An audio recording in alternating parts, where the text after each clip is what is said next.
A thread by Carlos Osuida for Patrick Gunnels. That's me. Patrick Gunnels tweets, how do their masters get them to keep advancing into gunfire? Drugs? He's talking about the rioters. This is the issue. We, the sane, can't grasp this. Our sanity prevents us from understanding the mindset, but you're lucky. I wasn't always sane, so I can explain. I was never insane. I existed in a state between sanity and insanity, but through very hard work, I was able to junk the diseased parts of my mind. I inherited my father and my mother's willpower, so I was able to do it. As they say, the first step is recognizing that you have a problem. I never fully recovered, of course. The damage was too great. But I defied medical science by curing myself of psychopathy and antisocial disorder. Here's the secret: my total lack of connection. I was blessed with a powerful intellect and the ability to see from the age of 4 that I was completely abnormal. The abnormality was purely environmental because I knew right away that I was abnormal. I never had the desire to connect. Even the sickest people still want human connection, if only to dominate and punish. I always knew that my problems were my own. Punishing the world for what happened to me would be evil, and I didn't want to be evil. I always knew right from wrong. Part of what saved me was being a permanent target of predators.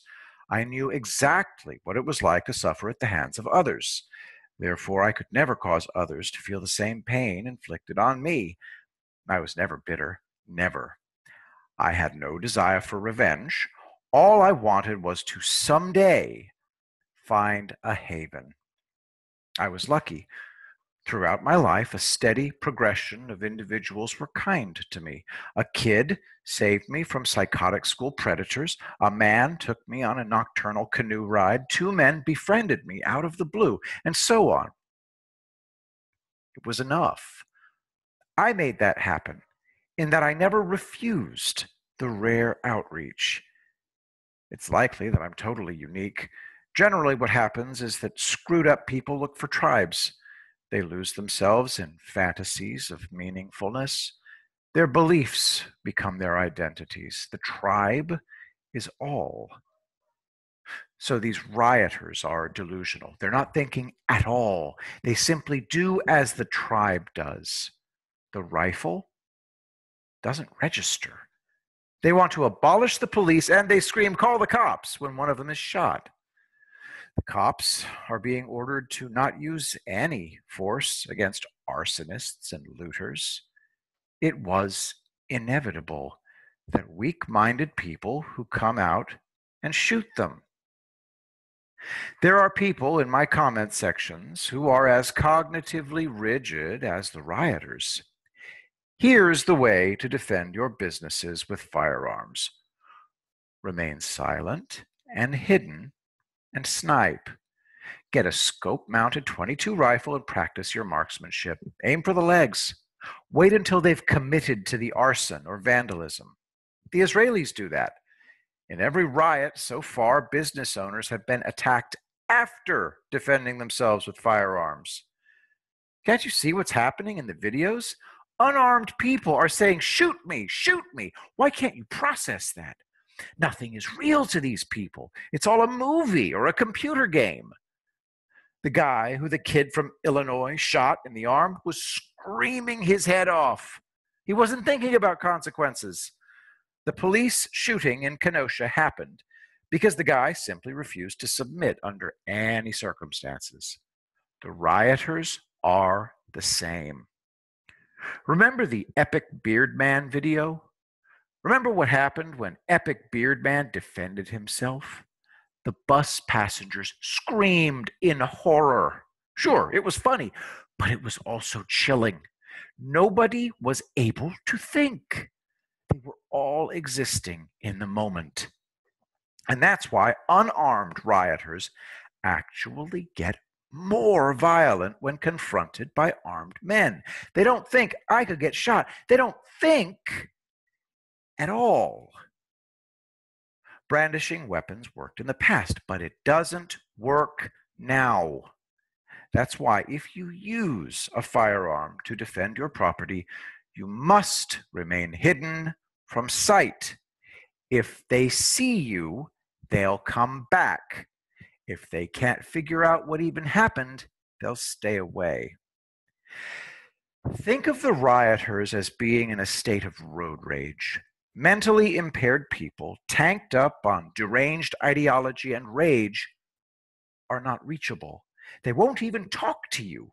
They say that because of your thoughts, you must be killed. And now they're not even accepting converts. Having once committed thought crime means you must be killed. I say again, the era of roof Koreans is over. Rioters in 1992 were rational. The current crop are essentially homeless lunatics.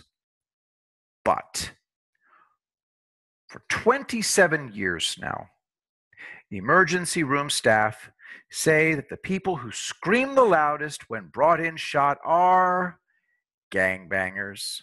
Goes back to one movie. They all watch it. Scarface, 1983. The scene linked in the description is, of course, the famous scene where Tony Montana is shot 100 times at the end. He's hit about 100 times, mostly with high-velocity, heavy-caliber rifle bullets. So gangsters think they can absorb that many rounds and live. Hollywood always talks about quote-unquote flesh wounds. Most rifle shots to the extremities do permanent damage. If they hit the bone, you'll probably lose that arm or leg. And rifle shots to the upper and or lower body usually destroy internal organs. Nobody knows this. I guess you have to have experienced what I did in my childhood.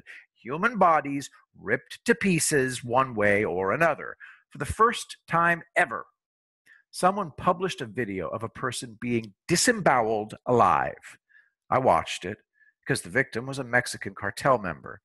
He was either heavily drugged or had been rendered semi-conscious. He had no reaction. I thought he was dead at first. I saw that happen to people who had not been rendered semi-conscious. I was in the room. The screams are worse than the sights. Having experienced the worst of everything had the perverse effect of making me appreciate anything not horrible, such as a single pale yellow butterfly. The zombie rioters are not sentient. They've been trained to not think. One of the goals is to get a bunch of them mowed down.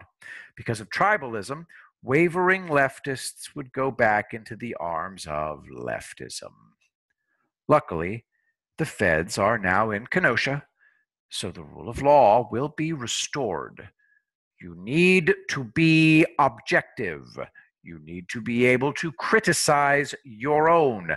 Reflexively defending a member of the tribe is not thinking. It's blind tribalism. I have no tribe. I'm a tribe of one. The reason I support President Trump is for you, not for me. I could have remained on the sidelines, but it's not in my nature. Trump is the real thing, so I need to support him. After he's reelected, I'll think about my own future. Right now, I'm thinking of you. I'm not attacking you. I'm going to write a thread about the Federal Reserve after I have dinner. I hope to get you to see that the alternative to the Federal Reserve is something you never even thought about. The Federal Reserve keeps us free, and I'm going to prove it to you with facts.